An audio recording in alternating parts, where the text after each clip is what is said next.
Dans l'ancienne ville de Jérusalem, à une époque où les enfants d'Israël avaient commencé à s'éloigner du chemin de la vertu, vivait un prophète dont la pureté et la dévotion envers Allah étaient si profondes que même les forces des ténèbres tremblaient à la simple mention de son nom. Il s'agissait du prophète Yahya, que la paix soit sur lui, connu dans d'autres traditions sous le nom de Jean-Baptiste, un homme dont la vie était marquée par une piété extraordinaire, une foi inébranlable et un dévouement si complet qu'il devint une source d'inspiration et de frustration pour le plus grand ennemi de l'humanité, Iblis lui-même, le Satan maudit. Avant de nous plonger dans la rencontre remarquable entre ce prophète béni et le prince de la tromperie, nous devons d'abord comprendre qui était vraiment le prophète Yahya, que la paix soit sur lui, et pourquoi son existence représentait un défi si unique pour les plans de Satan. Le prophète Yahya, que la paix soit sur lui, est né du prophète Zacharia, que la paix soit sur lui, et de son épouse à un âge avancé, une naissance miraculeuse, qui s'est produite grâce à l'intervention directe d'Allah. Zacharia, que la paix soit sur lui, avait prié pendant de nombreuses années pour avoir un héritier vertueux, et lorsqu'il a finalement reçu la bonne nouvelle d'Allah lui annonçant qu'il serait béni d'un fils, il pouvait à peine croire à la miséricorde de son Seigneur. Le Coran nous raconte cette belle histoire, comment Zacharia, que la paix soit sur lui, a invoqué son Seigneur en secret, demandant un héritier qui poursuivrait la mission prophétique et servirait les enfants d'Israël avec sagesse et droiture. Lorsque Yahya, que la paix soit sur lui, est né, il ne ressemblait à aucun autre enfant. Dès son plus jeune âge, il a fait preuve d'un niveau de compréhension et de conscience spirituelle qui a étonné son entourage. Le Coran le décrit comme quelqu'un qui a reçu la sagesse alors qu'il était encore un jeune garçon, une qualité remarquable qui le distinguait de ses pairs. Alors que les autres enfants jouaient et s'occupaient de choses matérielles, le jeune Yahya, que la paix soit sur lui, passait son temps à prier, à méditer et à étudier les écritures sacrées. On le trouvait souvent dans le temple, absorbé dans la prière et la méditation, son jeune visage reflétant une maturité et une profondeur spirituelle qui contredisaient son âge. À mesure que Yahya, que la paix soit sur lui, grandissait, sa dévotion à Allah ne faisait que s'intensifier.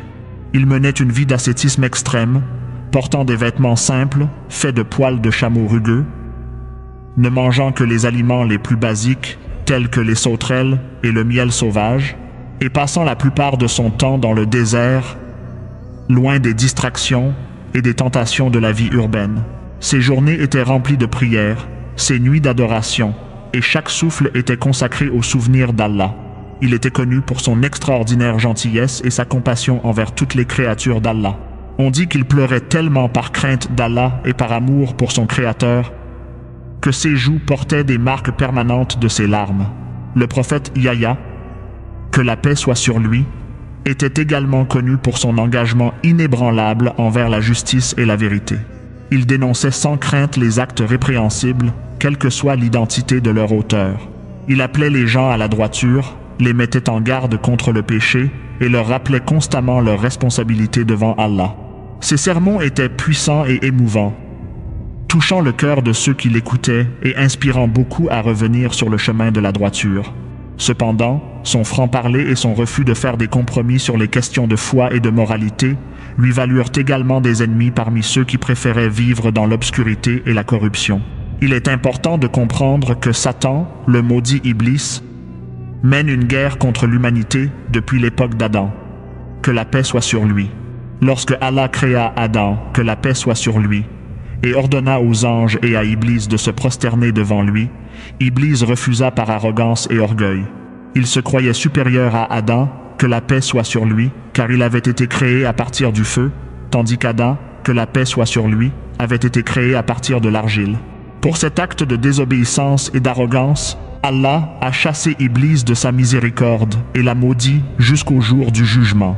Cependant, Iblis a demandé et obtenu un sursis jusqu'au jour de la résurrection, pendant lequel il a juré d'égarer autant de descendants d'Adam que possible, en les approchant par devant et par derrière, par la droite et par la gauche, et en les rendant ingrats envers leur Seigneur. Tout au long de l'histoire humaine, Satan a employé d'innombrables stratégies pour égarer les gens et les détourner du culte d'Allah. Il suscite le doute dans leur cœur, rend le mal attrayant, les encourage à retarder leur repentir, attise leurs désirs et leurs passions, et sème la discorde et l'inimitié parmi eux. Il est patient et persévérant, travaillant parfois sur une seule personne pendant des années, attendant le bon moment de faiblesse pour frapper. Son but ultime n'est pas seulement d'amener les gens à commettre des péchés individuels, mais de les conduire à un tel état d'insouciance et de rébellion qu'ils oublient complètement Allah et vivent leur vie comme s'il n'y avait pas de responsabilité, pas de jugement et pas de vie après la mort. Cependant, malgré sa ruse et ses innombrables victimes, Satan n'a jamais réussi à égarer les serviteurs d'Allah qui sont vraiment sincères dans leur foi et dévoués dans leur culte. Les prophètes d'Allah, en particulier, ont toujours été protégés de son influence. Ils sont choisis par Allah, purifiés par lui, et bénéficient d'une protection spéciale qui les rend immunisés contre les chuchotements et les complots de Satan. Cependant, parmi tous les prophètes, le prophète Yahya, que la paix soit sur lui, avait quelque chose de particulièrement remarquable qui le distinguait même parmi ces personnes bénies. L'histoire de la rencontre extraordinaire entre le prophète Yahya, que la paix soit sur lui, et Satan est racontée dans diverses sources islamiques et a été transmise de génération en génération comme un témoignage de la puissance de la foi sincère et de la dévotion. Un jour, alors que le prophète Yahya, que la paix soit sur lui, était occupé à prier dans un endroit isolé dans le désert, loin du bruit et des distractions de l'habitation humaine, il prit soudain conscience d'une présence à proximité. Levant les yeux de ses prières, il vit une silhouette s'approcher de lui. Une silhouette qui semblait porter en elle une aura de ténèbres et de malveillance palpable, même à distance. Alors que la silhouette se rapprochait, le prophète Yahya, que la paix soit sur lui, reconnut qui c'était. Debout devant lui, sous la forme qu'il avait choisi de prendre, se trouvait Iblis lui-même, l'ennemi d'Allah et l'ennemi éternel de l'humanité. Mais cette rencontre avait quelque chose d'inhabituel. Satan ne s'approchait pas avec son arrogance et sa confiance habituelle. Au contraire, il semblait fatigué. Son attitude lourde suggérait la défaite et la frustration.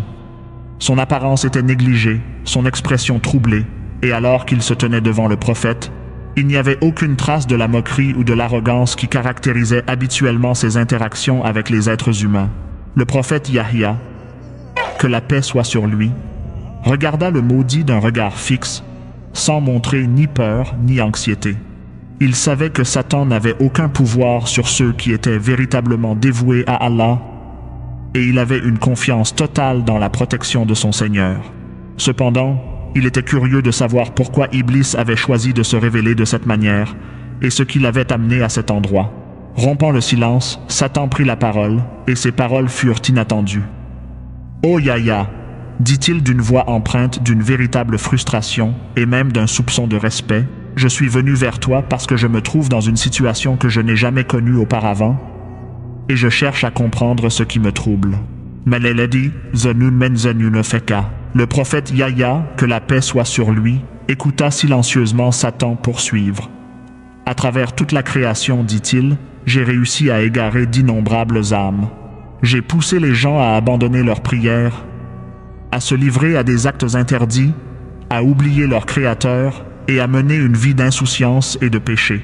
J'ai renversé les puissants de leur trône de justice, corrompu le cœur des érudits et conduit des nations entières dans les ténèbres. Mais avec toi, ô Yahya, j'ai rencontré quelque chose que je n'avais jamais connu auparavant. J'ai essayé toutes les ruses, tous les stratagèmes, toutes les tentations qui ont fonctionné sur les autres, mais avec toi, je n'ai trouvé aucune faille, aucune faiblesse, aucun moment de vulnérabilité que je puisse exploiter. La confession de Satan était remarquable et révélait quelque chose de profond sur l'état spirituel du prophète Yahya, que la paix soit sur lui. Le maudit continua en expliquant en détail les différentes méthodes qu'il avait tenté d'utiliser pour égarer le prophète. Il avait essayé de lui faire considérer le culte comme un fardeau, lui suggérant à voix basse qu'il pouvait réduire ses prières et ses dévotions sans conséquence. Il avait essayé de rendre les plaisirs du monde attrayants, lui dépeignant des images de confort, de luxe et d'aisance qui pourraient le détourner de son mode de vie ascétique. Il avait essayé de gonfler son ego, lui suggérant que sa droiture le rendait supérieur aux autres et méritait une reconnaissance et des louanges particulières. Il avait tenté de semer le doute sur la miséricorde d'Allah, sur le but de sa mission, sur la valeur de ses sacrifices. Mais aucune de ces stratégies n'avait fonctionné. Le prophète Yahya, que la paix soit sur lui, était resté imperturbable, inébranlable et totalement dévoué à son Seigneur. Son culte n'avait jamais diminué, son ascétisme n'avait jamais vacillé, son humilité n'avait jamais faibli, et sa certitude en Allah n'avait jamais faibli. Satan se trouva complètement impuissant face à cette forteresse de foi, incapable de pénétrer même les murs extérieurs des défenses spirituelles du prophète. C'est cet échec sans précédent qui poussa Satan à approcher directement le prophète Yahya, que la paix soit sur lui, afin de comprendre ce qui le rendait si différent, quelles qualités ou caractéristiques le protégeaient si complètement des stratagèmes qui avaient fonctionné sur tant d'autres. Le prophète Yahya, que la paix soit sur lui, écouta patiemment et sans l'interrompre la longue explication de Satan. Lorsque le maudit se tut enfin, attendant une réponse, le prophète prit la parole, et ces paroles contenaient à la fois de la sagesse et une leçon profonde pour toute l'humanité jusqu'à la fin des temps. « Ô ennemi d'Allah, dit-il calmement, tu souhaites savoir pourquoi tes stratagèmes n'ont aucun effet sur moi, pourquoi je reste hors de ta portée malgré tous tes efforts. La réponse est simple, mais c'est quelque chose que toi, dans ton arrogance et ta rébellion, tu ne pourras jamais vraiment comprendre. Le secret, expliqua le prophète Yahya, que la paix soit sur lui, réside dans le fait que je ne t'ai jamais laissé la moindre ouverture dans mon cœur. Dès l'instant où j'ai pris conscience de mon Seigneur, dès le moment où j'ai reçu la compréhension alors que j'étais encore jeune, j'ai pris l'engagement conscient et inébranlable de consacrer chaque aspect de mon être à son culte et à son service. Je n'ai réservé aucun petit coin de mon cœur aux désirs mondains, aux ambitions égoïstes, aux louanges des gens ou à quoi que ce soit d'autre qu'Allah. Mon amour pour Allah est complet et total, ne laissant aucune place à quoi que ce soit d'autre. Le prophète Yahya, que la paix soit sur lui, a poursuivi ses explications. Il a dit à Satan que sa protection provenait de plusieurs sources, qui agissaient toutes ensemble pour créer un bouclier impénétrable autour de son cœur. Tout d'abord, il maintenait une conscience constante de la présence d'Allah. À chaque instant de sa vie, qu'il prie, mange, marche ou se repose, il était conscient qu'Allah le regardait, conscient de ses pensées, de ses intentions et de ses actions. Cette conscience constante lui rendait impossible d'envisager quoi que ce soit qui puisse déplaire à son Seigneur. Comment aurait-il pu pécher alors qu'il savait qu'Allah l'observait? Comment aurait-il pu négliger son culte alors qu'il ressentait si vivement la présence de son Seigneur? Deuxièmement, le prophète Yahya, que la paix soit sur lui, expliqua qu'il examinait régulièrement son cœur et ses intentions, ne se permettant jamais de se reposer sur ses lauriers ou de se complaire dans son état spirituel. Il était constamment vigilant face aux subtiles ruses de l'ego, aux murmures discrets de l'orgueil, aux douces tentations du désir. Chaque fois qu'il détectait le moindre mouvement de quelque chose qui n'était pas purement pour Allah, il se tournait immédiatement vers son Seigneur dans le repentir et la supplication, demandant la purification et la protection. Cet examen de conscience constant et ce repentir rapide ne laissait aucun temps ni espace aux murmures de Satan pour s'enraciner et se développer. Troisièmement, le prophète a décrit comment il s'était entraîné à ne trouver du plaisir que dans le culte et la proximité d'Allah.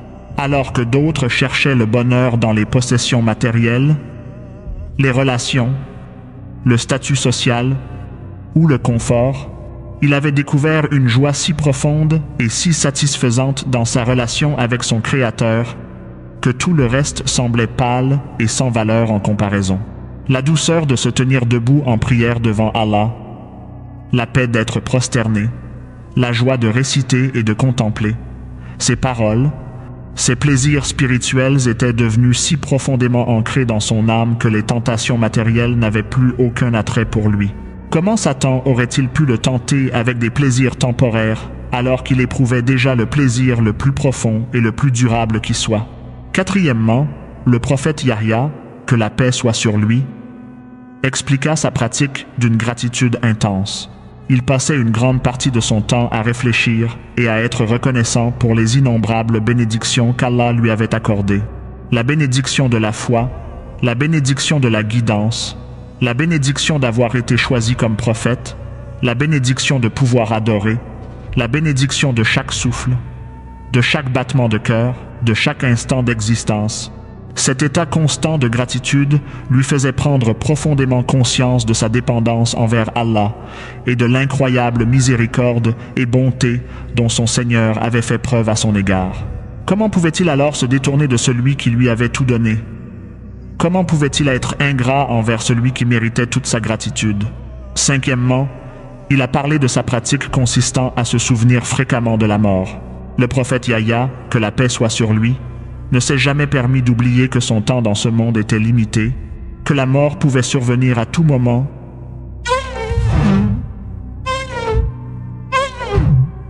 et qu'il se tiendrait bientôt devant Allah pour rendre compte de la façon dont il avait passé sa vie. Cette conscience de la mortalité et de la responsabilité rendait les affaires mondaines insignifiantes et sans importance. Qu'importait qu'il vive dans le confort ou dans la difficulté, qu'il soit loué ou critiqué par les gens, qu'il accumule des richesses ou vive dans la pauvreté, toutes ces choses seraient laissées derrière lui à sa mort. La seule chose qui l'accompagnerait dans la tombe et lui serait profitable dans l'au-delà était sa foi et ses bonnes actions. Cette perspective lui permettait de rester concentré sur ce qui importait vraiment et de rester insensible aux tentatives de Satan de le distraire avec des préoccupations temporaires. Sixièmement, le prophète Yahya, que la paix soit sur lui, a décrit sa relation avec les autres. Il s'était entraîné à considérer chaque être humain comme un compagnon serviteur d'Allah, sans mépriser personne ni chercher l'approbation ou la validation de quiconque autre que son Créateur. Il était gentil et compatissant envers tous. Mais il ne laissait pas les opinions des gens affecter sa relation avec Allah ou influencer ses décisions en matière de foi et de culte. Cela le protégeait de l'un des outils les plus efficaces de Satan, qui consiste à utiliser le désir des gens d'être socialement approuvés et leur peur du rejet social pour les éloigner de la droiture. Septièmement, il a parlé de sa pratique consistant à rechercher constamment la connaissance et la compréhension de la religion de son Seigneur. Il passait du temps à étudier les Écritures, à méditer sur leur signification et à chercher à comprendre plus profondément ce qu'Allah attendait de ses serviteurs. Cet apprentissage continu a permis à sa foi de rester fraîche et vivante, constamment renouvelée et renforcée. Cela l'a également aidé à reconnaître et à comprendre les différentes tactiques utilisées par Satan pour égarer les gens, ce qui lui a permis d'être mieux armé pour se protéger et avertir les autres. Lorsque le prophète Yahya, que la paix soit sur lui, a expliqué ces principes qui l'avaient rendu imperméable à l'influence de Satan, il n'y avait aucune vantardise ni fierté dans ses paroles. Il parlait avec humilité, attribuant constamment sa protection à la miséricorde et à la grâce d'Allah plutôt qu'à ses propres efforts. Il affirmait clairement que toutes les bonnes qualités qu'il possédait étaient des dons d'Allah, et que sans l'aide et la protection d'Allah, il serait aussi vulnérable que n'importe qui d'autre aux stratagèmes de Satan. Satan écoutait tout cela en silence. Et tandis que le prophète parlait, la frustration et l'impuissance du maudit devenaient de plus en plus évidentes. Il réalisa qu'il n'était pas seulement confronté à une forte volonté individuelle ou à une discipline personnelle exceptionnelle, mais à un cadre spirituel complet qui ne laissait absolument aucune place à son influence. Il comprit que le prophète Yahya, que la paix soit sur lui, ne l'avait pas seulement vaincu dans un ou deux domaines, mais avait créé tout un mode de vie, une approche complète de l'existence, qui était fondamentalement incompatible avec le péché et l'insouciance. Avant de partir, Satan fit une dernière confession au prophète Yahya, que la paix soit sur lui, qui en révéla beaucoup sur son mode de fonctionnement et sur les personnes les plus vulnérables à ses manœuvres. Il dit « Ô Yahya, j'ai réalisé à travers mes rencontres avec l'humanité que les personnes que je peux le plus facilement égarer ne sont pas nécessairement celles qui sont ignorantes ou sans instruction. Ce sont plutôt ceux qui connaissent la vérité, mais qui ont un attachement au monde auquel ils ne veulent pas renoncer, ceux qui adorent Allah, mais qui adorent aussi leurs désirs, ceux qui ont un pied dans la droiture et un pied dans le péché, ceux qui retardent leur repentir en pensant qu'ils ont le temps, et ceux qui se satisfont de la médiocrité dans leur foi. Satan a expliqué que ses plus grands succès concernent ceux qui se croient en sécurité, qui pensent qu'il leur suffit de remplir leurs obligations fondamentales, qui ne voient pas la nécessité d'un travail spirituel intensif et d'une vigilance constante, comme le pratiquait le prophète Yahya, que la paix soit sur lui. Ces personnes ont des failles dans leur cœur, de petites fissures dans leur armure spirituelle, et c'est par ces failles que Satan s'introduit. Une fois à l'intérieur, il agit progressivement, lentement, patiemment, sans jamais leur demander de commettre immédiatement des péchés majeurs, mais en les encourageant plutôt à faire de petits compromis, à commettre des négligences mineures, à rationaliser subtilement leurs mauvaises actions. Au fil du temps, ces petits compromis s'accumulent, le cœur s'assombrit progressivement, et la personne se retrouve loin du chemin de la droiture, sans même se rendre compte comment elle en est arrivée là. Le prophète Yahya, que la paix soit sur lui, a compris cette explication comme un avertissement et une leçon. Après le départ de Satan, le prophète passa un moment dans une profonde réflexion, remerciant Allah pour sa protection et lui demandant de le garder ferme jusqu'à la mort. Il réfléchit également à la manière dont il pourrait transmettre ces leçons aux enfants d'Israël, comment il pourrait les aider à comprendre l'importance d'un engagement total envers Allah, d'une vigilance constante contre la complaisance spirituelle et de la nécessité de fermer toutes les portes par lesquelles Satan pourrait entrer. À partir de ce jour, le prophète Yahya, que la paix soit sur lui, redoubla d'efforts pour enseigner au peuple ces réalités spirituelles. Dans ses sermons et ses enseignements, il souligna l'importance de la sincérité, de l'examen de ses intentions, de ne pas se contenter d'une religiosité purement extérieure alors que le cœur reste attaché au monde. Il leur enseigna que la foi n'était pas une déclaration ponctuelle, mais un voyage continu qui exigeait des efforts constants, un renouveau et une croissance. Il les mit en garde contre la nature subtile des stratagèmes de Satan et leur expliqua qu'il agissait souvent par une corruption lente et progressive, plutôt que par des tentations évidentes et spectaculaires. Les enseignements du prophète n'étaient ni théoriques ni abstraits. Il enseignait par l'exemple, montrant par sa propre vie ce que signifiait être complètement dévoué à Allah. Les gens voyaient en lui une démonstration vivante des principes qu'il prêchait. Ils voyaient quelqu'un qui préférait sincèrement une vie de simplicité et de difficulté pour Allah à une vie de confort et de facilité. Ils voyaient quelqu'un dont les larmes de dévotion étaient réelles, dont les prières nocturnes étaient régulières, dont la compassion pour les autres était sincère, et dont le courage de dire la vérité ne faiblissait jamais, même lorsque cela le mettait en danger. Les leçons tirées de cette rencontre remarquable entre le prophète Yahya, que la paix soit sur lui, et Satan restent profondément pertinentes pour les musulmans d'aujourd'hui. Dans notre monde moderne, nous sommes confrontés à des défis et à des tentations que les générations précédentes n'auraient jamais pu imaginer. La technologie a apporté à la fois de grands avantages et de grands dangers, rendant plus facile que jamais pour Satan de nous atteindre avec ses chuchotements et ses stratagèmes. Les divertissements, les réseaux sociaux, le matérialisme et d'innombrables autres distractions se disputent notre attention et la place dans nos cœurs. Le rythme de la vie moderne laisse peu de temps pour la réflexion, le culte et la croissance spirituelle. Pourtant, les principes fondamentaux qui ont protégé le prophète Yahya, que la paix soit sur lui, restent aussi efficaces aujourd'hui qu'ils l'étaient à son époque.